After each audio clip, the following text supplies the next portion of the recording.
Hello, TEDxFolsom. Thank you for having me here today to share my story.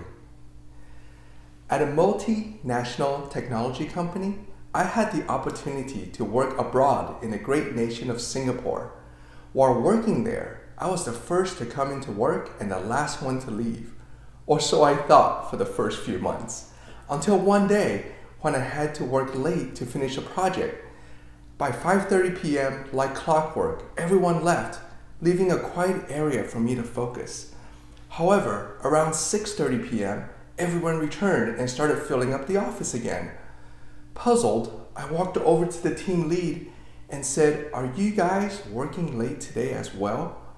He said, "Actually, we do this every day. We have dinner and then come back to work for another couple of hours." I was stunned and immediately apologized, stating that I had no idea the team worked these long hours.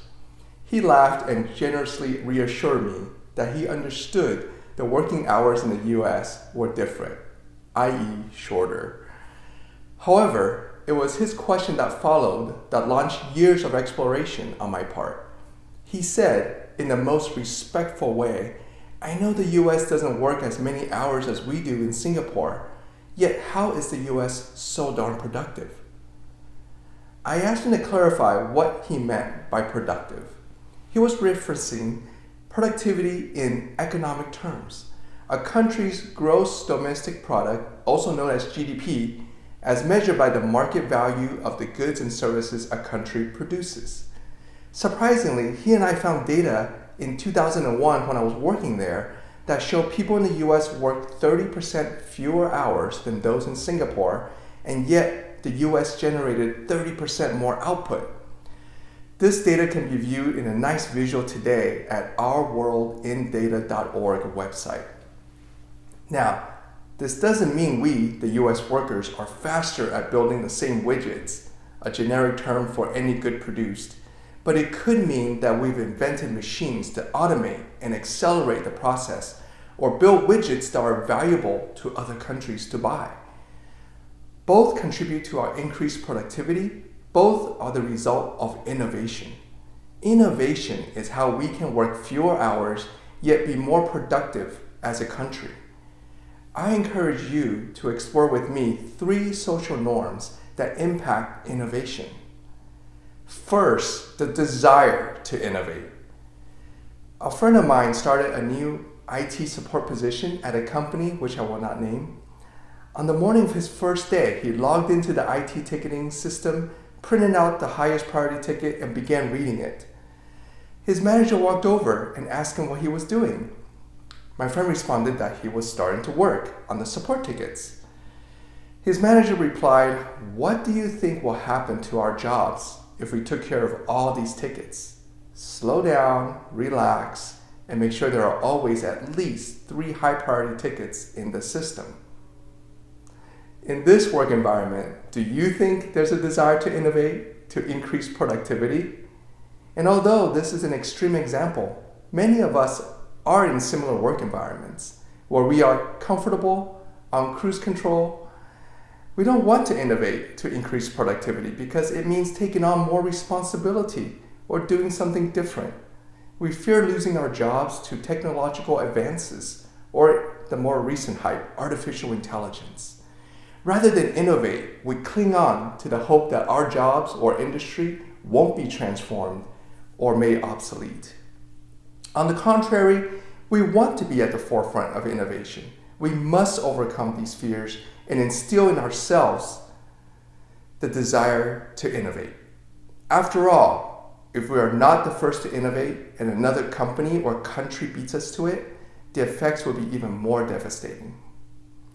Second, the time to innovate. When I was 9, our family moved from Taiwan to the US.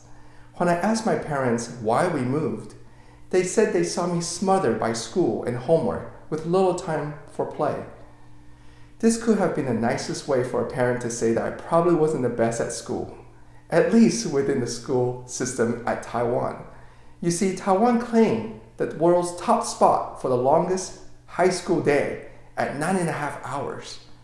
As a comparison, The US high school averages around 6.5 hours per day. That's 3 hours less per day of school. I still remember when my teacher in the US sent me home at 2:30 p.m. I asked her when I should come back. She just laughed and sent me along. I took full advantage of these 3 extra hours by playing with computers, and not just video games, but also programming them, and participated in various sports. In the US, growing up playing at least one organized sport is common. Aside from the numerous health benefits of playing sports, it also builds confidence and teamwork, 2 key ingredients of innovation. More often than not, history overlooks teamwork and attributes one individual name to each invention. In reality, most inventions were envisioned, designed, and then built by multiple innovators, sometimes across decades or generations of work. It's important to set time aside for creative thinking and innovating. Once you make time for innovation, there are 70,000 books on Amazon on how to innovate. Innovation also takes discipline. The famous painter Vincent van Gogh, despite working for only 10 years, produced more than 900 paintings and many more drawings and sketches, which works out to a new artwork every 1.5 days. Yet only a handful of his pieces, such as Starry Nights or Irises, are truly famous. Now we know innovation increases productivity, but it's also true that one has to be productive to innovate. Third, the confidence to innovate. As parents and business leaders, we want our children and employees to succeed, but too often we advocate following the safe and proven path, which leads to a good enough life or a good enough business outcome. It is my experience that this family pressure to follow the safe and proven path is more prevalent in Eastern cultures. Any risk-taking is met with immediate doubt, and failure is quickly followed with an "I told you so." In the US, we are lucky to have a well-established angel and venture capital network that vets, invests, and encourages the risk-takers, the entrepreneurs, to confidently pursue their dreams and learn from their mistakes multiple times before succeeding. On the other hand, countries that still rely on banks, or worse, mafia loans, to fund startups give their entrepreneurs no second chance to learn from their failures.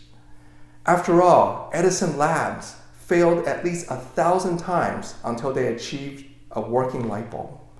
These failures were seen by their team as 1,000 steps towards success. So for this reason, we must share and celebrate both success and failure. We also need to be supportive of each other regardless. I challenge you today to make a declaration that you want and can innovate. Schedule time every week to learn and practice innovating. Find a peaceful place to do it, and invite your friends to bounce off ideas and collaborate on new ideas.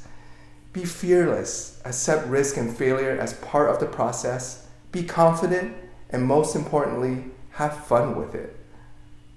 Please share this with your family and friends so we can all understand the impact we, as a society, have on innovation, and thus productivity.